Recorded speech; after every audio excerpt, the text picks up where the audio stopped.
to our channel today. We are going to be discussing about camel farming, and as you all know that camels mostly they are farmed at the northern part of Kenya, that is northeastern, eastern, and part of Somali. But so our today's topic will be to discuss about how you can raise camels in this other part of the country, or in the areas where the temperatures are not very much high, like there the northeastern or eastern, where there's too much of dry, or that is the arid areas and semi-arid areas where you mostly find camel. So we are going to be discussing about how you can raise camel in these other environment areas. So let us start first. We should know first the types of camels we have. That is the breeds of camels. So we have three breeds of camel. That is we have Turkana breed, Somali breed, and Pakistan breed. But mostly in our areas, that is our northeastern areas and eastern areas, we have the Somali breed and the Turkana breed. Pakistan breed is not mostly available in our region, but we have the Turkana breed and the Somali breed. So for the Turkana breed, they're mostly short in size, and the Somali are big, tall, and whitish. Pakistanis are whitish mostly and very tall. So those are the breeds we have for camels: the Turkana, Somali, and the Pakistani breed. So now when we go to camel nature itself, camels, they are mostly browsers. Yeah, camels are browsers. They like feeding on the leaves of some types of trees. Not all the trees camels feed on them, but mostly they feed on the certain types of or certain varieties of trees. They are the ones that camels feed on them. That is why they are browsers. And as we all know, camels, they like to feed on minerals also. Remember that? So you should provide mineral salts to your camel. Sorry. So let us now start. So now when you move your camels from the hot areas, that is the arid and semi-arid areas, and you ferry them to these other areas where the temperature or the humidity is a bit lower than where they are from, make sure you do this migration when the temperatures are a bit almost similar to the other area where you're ferrying them. So let us discuss about how you can raise now this camel for business. That is, now you want to do like a feedlot system. You go there at the eastern or the arid areas and purchase your camels, which are when they are very weak during the drought seasons. You purchase. Now you come, you raise them in the areas where you will be providing them with all their requirements. Yeah, that is like you are raising your camels on a feedlot structure. Okay, so when you bring your camels to your farm for farming, now that is for business farming, make sure you spray your camels. Yeah, spraying is good. Make sure you spray your animals. You deworm your camels. Okay, you spray one, you deworm. In case if they have some diseases, make sure you vaccinate them. So you should deworm, spray, vaccinate. Okay, deworm, spray, vaccinate, and also provide your camels with ear tags for easy identification, easy record keeping, easy history of that camel. You can ascertain it.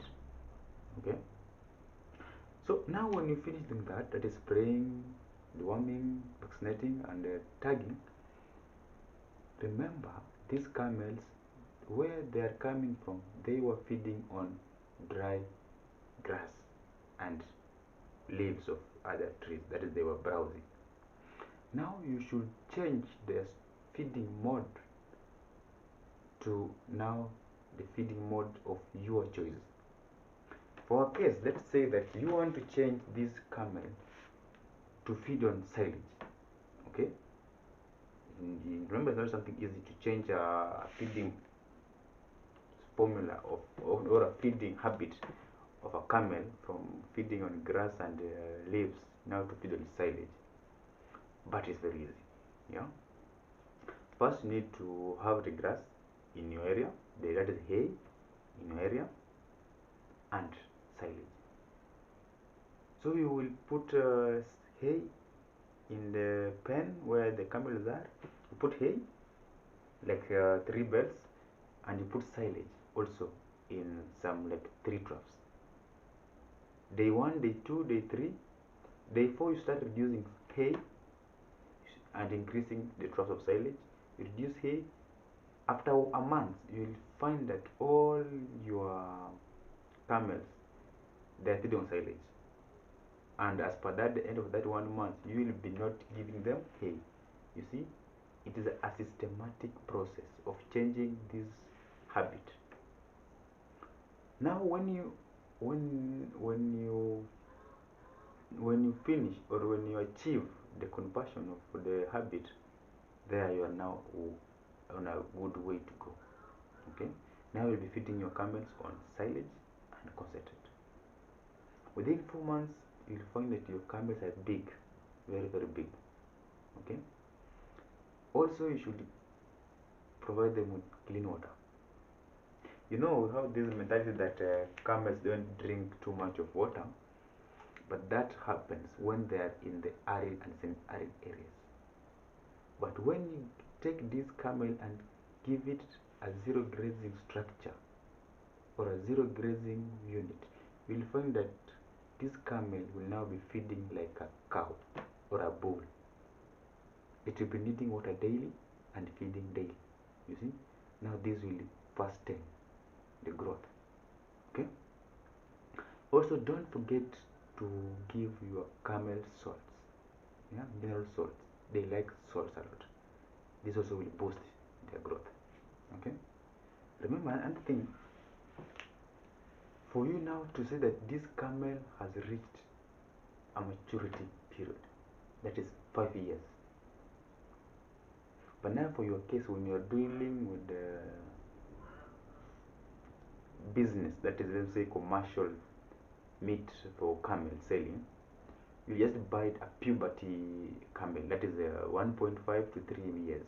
Yeah, then you raise it in your grazing area or in your zero grazing unit just for 6 months.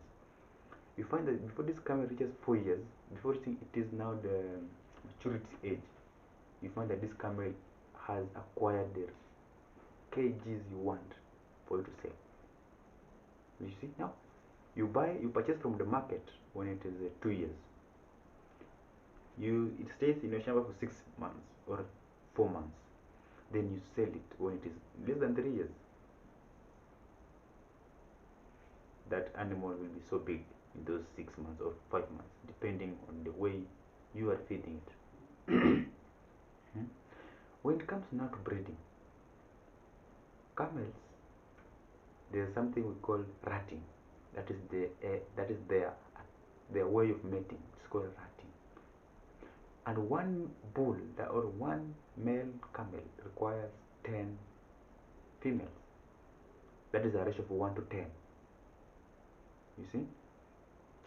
And camels, they take 12 to 14 months gestation period. Huh?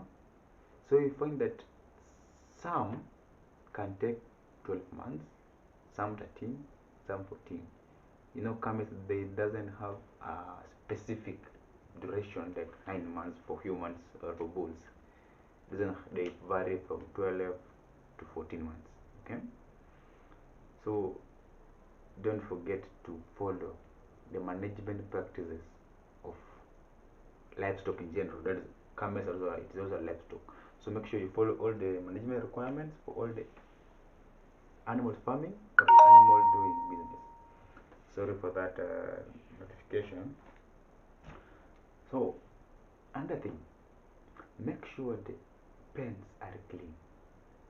Where you are keeping your camels, they should be cleaned regularly to avoid diseases build up, pests.